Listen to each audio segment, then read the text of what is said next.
Hi viewers, welcome to our channel. ప్రస్తుతం మనతో పాటు ప్రముఖ పొలిటికల్ అనలిస్ట్ అంకమ్మరావు గారు ఉన్నారు. వారితో ఒకసారి మాట్లాడదాం. సార్ నమస్కారం. సార్ నమస్తే అండి. సార్, షర్మిల గారు ప్రత్యేక హోదా కోసం కన్నీరు పెట్టుకోవడం జరిగింది. సార్ రీసెంట్గా ఒక ప్రెస్ మీట్ పెట్టి ఆమె చెప్పడం చూస్తున్నాం, ప్రత్యేక హోదా ఇప్పటికి కూడా రాలేదు అని చెప్పేసి ఏడ్ చేస్తున్నారు. జగన్ డౌన్ డౌన్ అని అంటున్నారు. మరి ఏం చెప్తారు? అసలు ఎందుకు షర్మిల గారు ఇంత బ్రేక్ డౌన్ అయిపోయారు ప్రత్యేక హోదా కోసం? అంటే నాకు ఇప్పుడు కూడా అర్థం కాని కొన్ని విషయాలండి. ప్రత్యేక హోదా మేము ఇవ్వము అని తేల్చి చెప్పేసింది భారతీయ జనతా పార్టీ. ప్రత్యేక హోదా మేము ఇస్తామని చెబుతుంది కాంగ్రెస్ పార్టీ. కాంగ్రెస్ పార్టీ అధికారంలో తెచ్చుకోవడానికి ప్రయత్నం చేయాలి తప్ప కన్నీళ్ళు పెట్టినందు వల్ల ఉపయోగాలు ఏమున్నాయి? రాజకీయ నాయకుడు కన్నీళ్ళు పెట్టాల్సినంత అవసరం అయితే ఏం లేదు కదా. సాధించడానికి పోరాడాలి. అంటే కన్నీళ్లతోటి సింపతితోటి అధికారంలో రావాలనుకుంటున్నారా? అది ఎట్లా నిలబడుతుంది? ఎన్నాళ్ళు నిలబడుతుంది చెప్పండి. రేపు పొద్దున మీకు సంపూర్ణ ఆధిక్యత మీకు వచ్చి ఆ రోజు ఇదిగో మేము ఆ రోజు మేము చెప్పాము, మీ నినాదం ఏందని చెప్పడంలో తప్పులేదు. మరి కన్నీటి పర్వంతం అయ్యేంత భావోద్వేగం షర్మిల గారు వెడగొక్కుతున్నారంటే కొంచెం ఆశ్చర్యంగానే ఉంది. ఇప్పుడు ప్రత్యేక హోదా తీసుకురావడం అనేది రెండో విషయం. వాళ్ళ పోరాట పటిమ అనేది కనుక అమరావతిని నిర్వీర్యం చేసినప్పుడు అమరావతి మహిళల్ని అంత నిర్దాక్షిణ్యంగా అంత కర్కోటకంగా హింసించిన సందర్భంలో కావచ్చు, గర్భిణీ స్త్రీని పత్తి కడుపు మీద బుడికాలితో తన్నిన విధానం కావచ్చు, వాళ్ళు దేవాలయానికి వెళ్తూ ఉంటే కనకదుర్గమ్మ తల్లికి మొక్కులు తీర్చుకోవడానికి వాళ్ళు చేసిన దాష్టీకం చూసిన తర్వాత ఆ రోజు స్పందించి వాళ్ళ కోసం పోరాడినట్టయితే నిజంగానే గెలుపోవటం తర్వాత అధికారం అనే తర్వాత రాజశేఖర రెడ్డి గారి బిడ్డగా ఆమెకి ఇంకా ఆదరణ పెరిగి ఉండేది. అందులో ఎలాంటి సందేహం కూడా లేదు. 1500 రోజులు పై మాట ఇప్పటికీ వాళ్ళు పోరాడుతూనే ఉన్నారా అమరావతి మహిళలు, అమరావతి రైతులు. అక్కడికి వెళ్ళి సంఘీభావం జరుపుతూ వాళ్ళతో పాటు ఆ ఉద్యమంలో పాల్గొని అప్పుడు దాని గురించి మాట్లాడుకుంటూ ఉంటే ఇంకొంచెం నిబద్ధత పెరిగేది. ఇప్పుడు ప్రత్యేక హోదా రాదని వీళ్ళకి తెలుసు. ప్రత్యేక హోదా ఎవరు ఈ పార్టీ అని చెప్పని వాళ్ళు భారతీయ జనతా పార్టీ వాళ్ళు చెబుతూనే ఉన్నారు. అధికారంలో ఉండి వాళ్ళతో కలిసి ప్రయాణం చేసిన తెలుగుదేశం పార్టీ వాళ్ళే సాధించలేకపోయారు.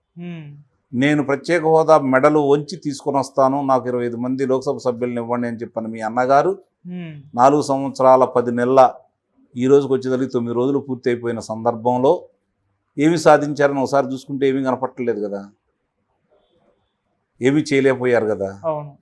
కాబట్టి దీన్ని కూడా పరిగణలోకి తీసుకోవాలి కదా. మీరు ఎలా తీసుకొస్తారనే దానికి మీరు సమాధానం చెప్పాలి కదా. ఆయన ఏం మాట్లాడలేదు కదా. తీసుకురాలేని మీ అన్నగారి మీద మీరు మాట్లాడుతున్నారు, అంతవరకు న్యాయబద్ధమే. మీరు ఎలా తీసుకురాగలరు? రేపు పొద్దున కన్నీళ్ళు పెట్టుకుంటే రాదు కదా, పోరాటం ద్వారానే సాధించాలి కదా. మీరు ప్రశ్నిస్తున్న చాలా ప్రశ్నలకి వాళ్ళ దగ్గర సమాధానాలు లేవు. నిస్సందేహంగా దానికి నేను కూడా మద్దతు తెలుపుతాను, అందుట్లో ఎలాంటి సందేహం కూడా ఏం లేదు. కానీ ఇంత బేలతనం పనికిరాదు కదా, పోరాటం కదా కావాల్సింది. నువ్వు ఒక నాయకురాలు, ఒక పార్టీకి, జాతీయ పార్టీకి, రాష్ట్ర విభాగానికి నువ్వు అధ్యక్షురాలు. అంత బేలగా మాట్లాడాల్సిన అవసరం లేదు. పోరాటం చేయండి. జనం మిమ్మల్ని ఆదరిస్తే, అధికారం మీ చేతికి తీసుకొస్తే మీరు తీసుకొని రండి.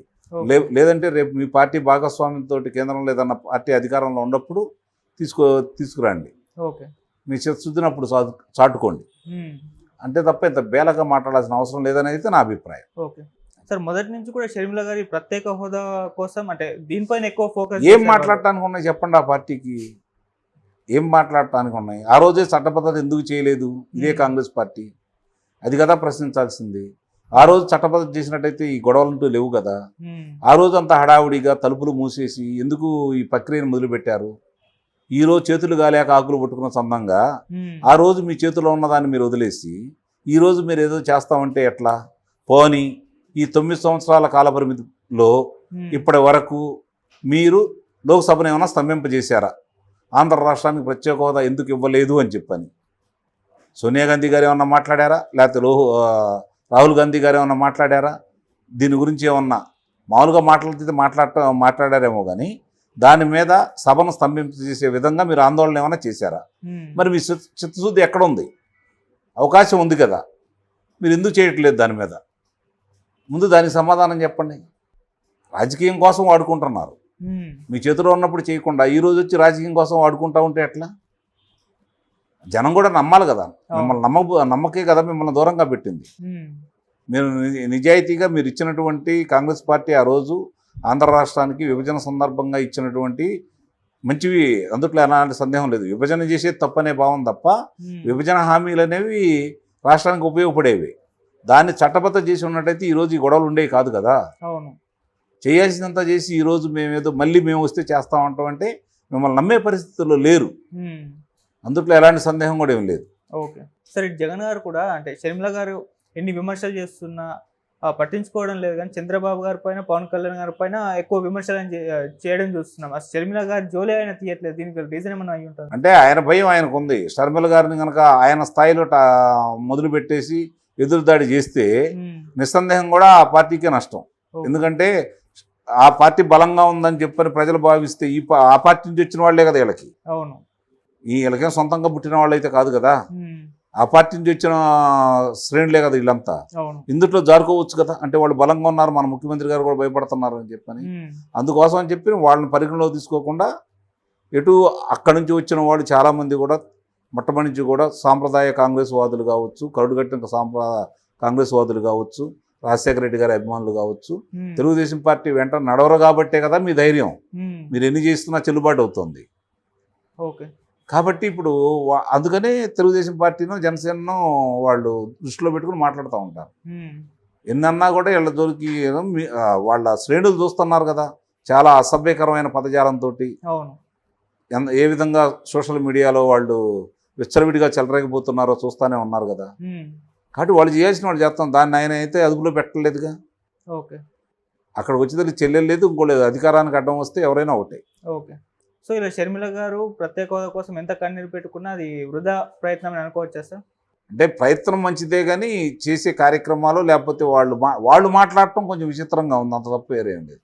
అంటే ఇవన్నీ కూడా వైఫల్యాలతో పాటు ఈరోజు దళితుల మీద జరుగుతున్న దాడులు కావచ్చు, బలహీన వర్గాల మీద జరిగిన దాడులు కావచ్చు, హత్యలు కావచ్చు, ఇవన్నీ కూడా ప్రజలు బేరీజ్ వేసుకుంటున్నారు. ఒకసారి ఇంటి తిరిగి చూసుకుంటున్నారు. నిజంగా దళితులకి ఏ ప్రభుత్వం ఏం చేసింది? ఆ రోజు చదువుకోవడానికి అన్ని అవకాశాలు కలగజేసింది తెలుగుదేశం ప్రభుత్వం. చురుకైన విద్యార్థులను ఎన్నుకొని వాళ్ళకి ఉన్నతంగా ఎదగాలి అంటే మంచి మంచి విద్యాబోధన చేర్పించాలని చెప్పని ఆ రోజు ప్రభుత్వం 45,000 రూపాయలు ప్రతి సంవత్సరం కట్టేసి వాళ్ళకి మంచి మంచి పాఠశాలల్లో వాళ్ళని చేర్పించేసి విద్య నేర్పించి ఆ భారం ప్రభుత్వం భరాయించింది. వీళ్ళు వచ్చిన తర్వాత ఎందుకు దాన్ని తీసేశారు? విదేశీ విద్య కానుకను ఎందుకు తీసేశారు? వాళ్ళకి రావాల్సిన 27 పథకాలను ఎందుకు రద్దు చేశారు? మీరు కొత్తగా తీసుకొచ్చిన ఏంటి? వాళ్ళకు ఉపయోగపడిన ఎందుకు చేయలేదు? మీరు నిరుపేదలు తినే అన్నా క్యాంటీన్ ఎందుకు తీసేశారు? ఈరోజు నేను నమ్మి వచ్చిన వాళ్ళు ఆశా వర్కర్లు ఎందుకు బజార్కి వచ్చి మీకు వ్యతిరేకంగా పోరాటం చేస్తున్నారు? అంగన్వాడీలు ఎందుకు వ్యతిరేకంగా పోరాటం చేస్తున్నారు? రైతుల పరిస్థితి ఏంటి? ఉద్యోగస్తుల పరిస్థితి ఏంటి? వాళ్ళు ఎందుకు రోడ్డు ఎక్కుతున్నారు? అధ్యాపకులు ఎందుకు రోడ్డెక్కి మీకు వ్యతిరేకంగా మాట్లాడుతున్నారు? పట్టభద్రులు మీకు వ్యతిరేకంగా ఎందుకు తీర్పిచ్చారు? రైతుల పరిస్థితి ఏంటి? ఇవన్నీ బేరీజ్ వేసుకుంటారు కదా. గత ప్రభుత్వం ఏం చేసింది? బీసీలకు కావచ్చు, రైతులకు కావచ్చు, ఎస్సీలకు కావచ్చు. మరి ఈరోజు ఏం చేసుకుంటున్నారో వాళ్ళు కూడా తెలుసుకుంటారు కదా. ఇవన్నీ బేరీజ్ వేసుకోకుండా రేపు ఓట్లు వేస్తారా? ఇస్తున్నామంటే కొత్తగా మీరు ఏమైనా పథకాలు ఇస్తున్నారా? గతంలో లేవా ఇవేమి? అంటే మీరు ఏది చెప్తే. Okay sir, thank you so much sir.